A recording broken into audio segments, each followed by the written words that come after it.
Jesus has just experienced every public speaker's worst-case scenario, a speaking engagement that goes so poorly that the audience threatens to hurl him off of a cliff. I can say with certainty that this is every pastor's worst nightmare as we step up into the pulpit week after week. And this is after his first sermon, no less. It got me thinking about my own experience of preaching in front of my home congregation for the first time. But to understand the story, first you need a little bit of background. As many of you know, that my mom is also a pastor. And in her second call at a church also called Bethlehem, she had a few parishioners who would sit in the choir loft and hold up scorecards for her at the end of her sermon. Just like the judges do at the Olympics. The adults would usually give her, pretty high scores, but the same was not always true of the confirmation students. But now that story traveled with her throughout her ministry to each of her subsequent churches, and on her final Sunday at Coastside Lutheran Church in Half Moon Bay, the place that I consider to be my home congregation, she had a number of members hold up scorecards for her at that final sermon. Fast forward a few years. I'm halfway through my second year of seminary, home for winter break, and I get offered the opportunity to preach there the Sunday after Christmas. Now, I will admit that it was not my best sermon that I have ever preached, but as you can see from this scorecard here, it still warranted a 10.5 from the judges. So, not too shabby. They all signed it as well for me. One of the members who organized the scorecards on my mom's last Sunday remembered and made sure to have this scorecard on hand for that first sermon that I preached in a place that had been so impactful for my faith journey. And while I appreciate the high score, I mostly just feel blessed that it didn't go the same way that Jesus' first sermon in his hometown went. Our gospel story for today is the continuation of one that we heard 2 weeks ago on our annual meeting Sunday, when Jesus entered the synagogue on the Sabbath and read from the scroll of the prophet Isaiah. In his first public sermon, he wasted no time laying out his mission statement. He was there to fulfill the words of Isaiah, to bring good news to the poor, release the captives, help the blind to see, set free those who were oppressed, and proclaim the year of the Lord's favor. Quite the powerful first sermon. Definitely better than mine was. And it seems to have gone over pretty well, at least, at first. We're told that all spoke well of him and were amazed at his gracious words that came from his mouth. And then they said, "Is this not Joseph's son?" Now, one of the problems with stories from the Bible is that we don't get much in the way of subtext. So there's no way to know for sure if this was like, "Wow, isn't that Joseph's son? How cool is this? I remember when he was only yay high, and now he turns out to be the Messiah." Or if it was more like, "Hey, isn't that Joseph's kid? You remember the carpenter? Who does he think he is, coming in here telling us that he's the one who's going to fulfill this ancient prophecy? I mean, I changed that kid's diaper, and now he's waltzing in here telling us that he's the Messiah?" From the shift in Jesus' tone and demeanor, it would appear that it was the latter of the two, because he suddenly goes on the offensive. He knows what's coming next. They want more than pretty words. They want proof. I mean, word on the street is that he performed a few miracles in Capernaum. Luke's gospel doesn't go into detail about what they were, but if he did it there, why not here, in his hometown of all places?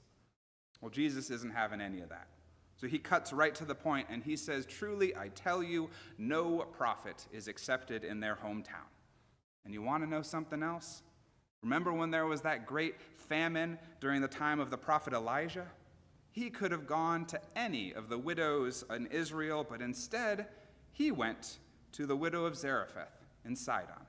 And what's more, there were tons of different lepers in Israel that the prophet Elisha could have cured. But who did he choose? That's right, Naaman the Syrian.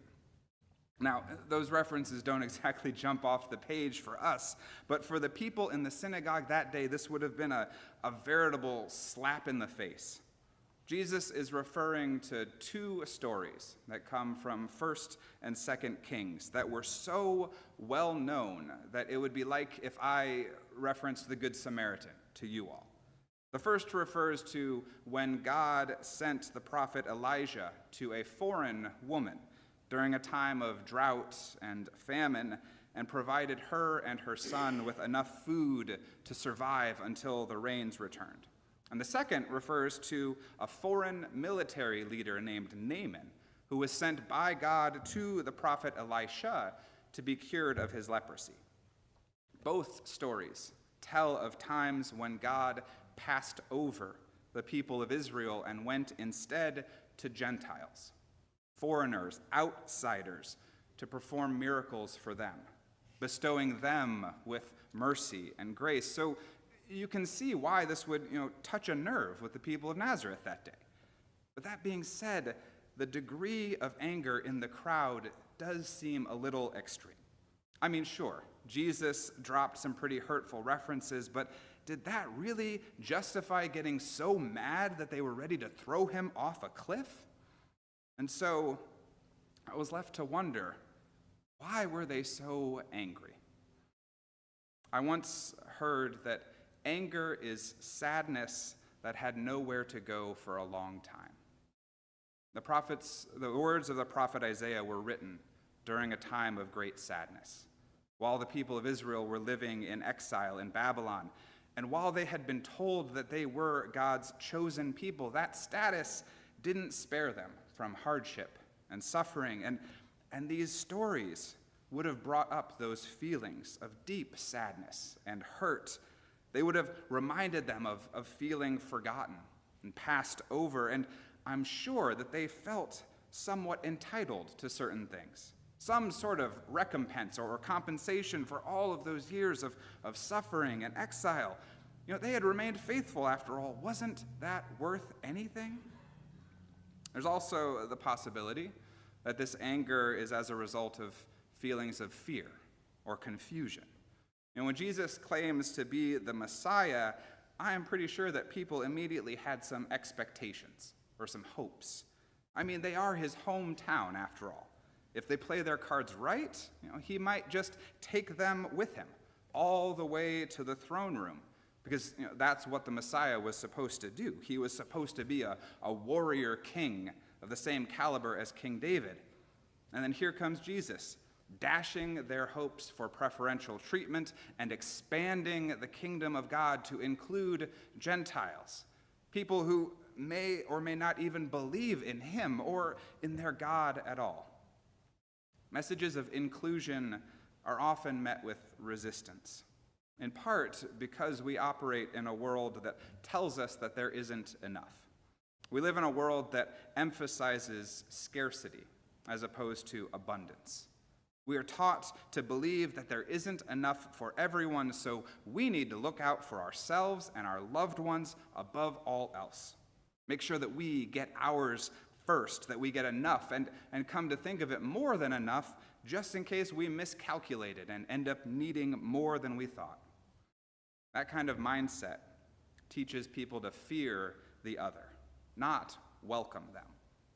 Because our first thought is that they're going to take what we have worked so hard to secure, leaving us with not enough and in a very vulnerable situation.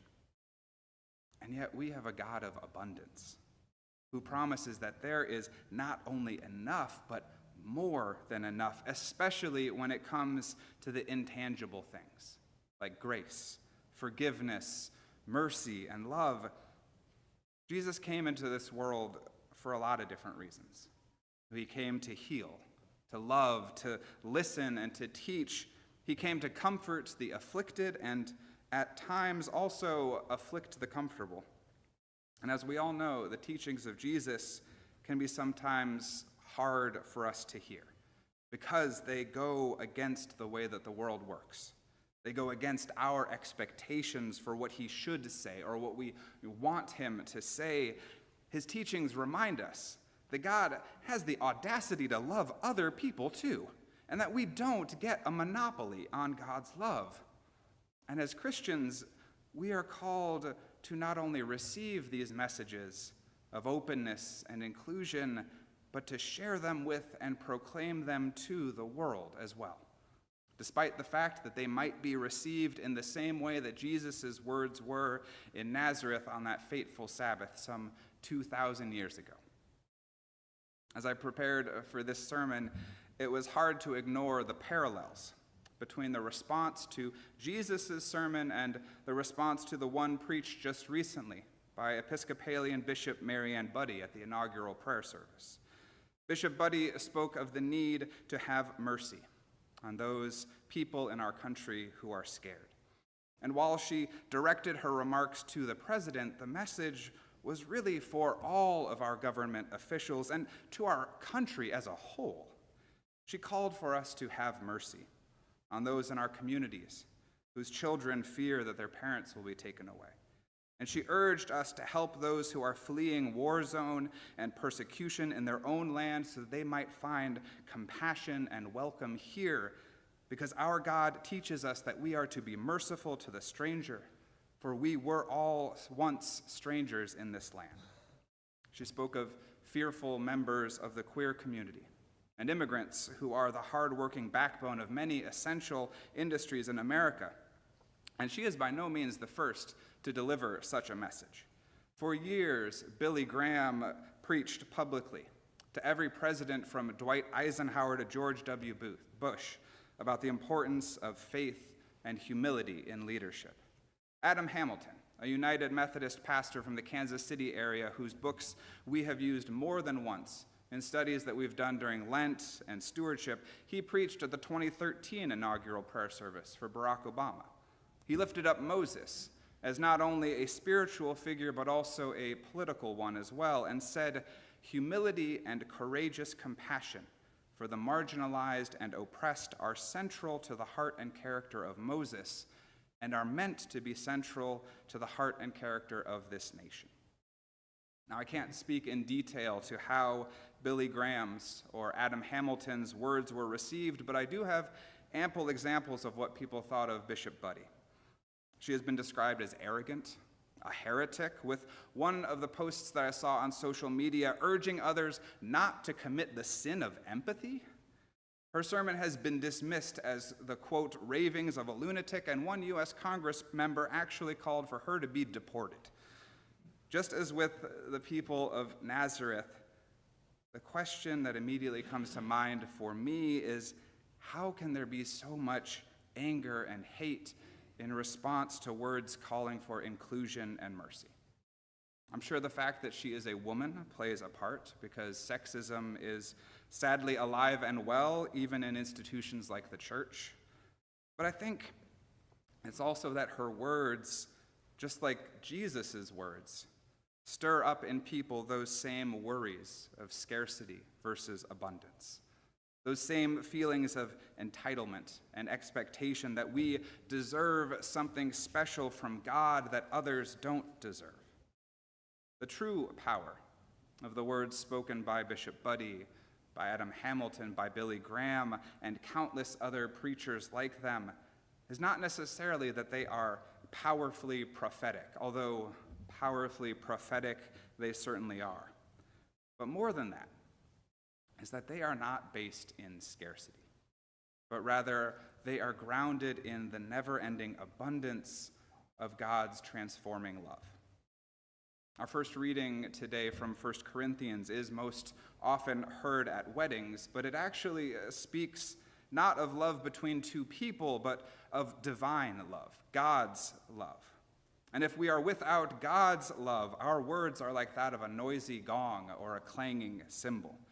And we are told that while things like prophecy and whatever wisdom we think that we possess, that while those things will come to an end, the one thing that will never end is the love of God. God's love is the undergirding constant of our lives that will never fail us.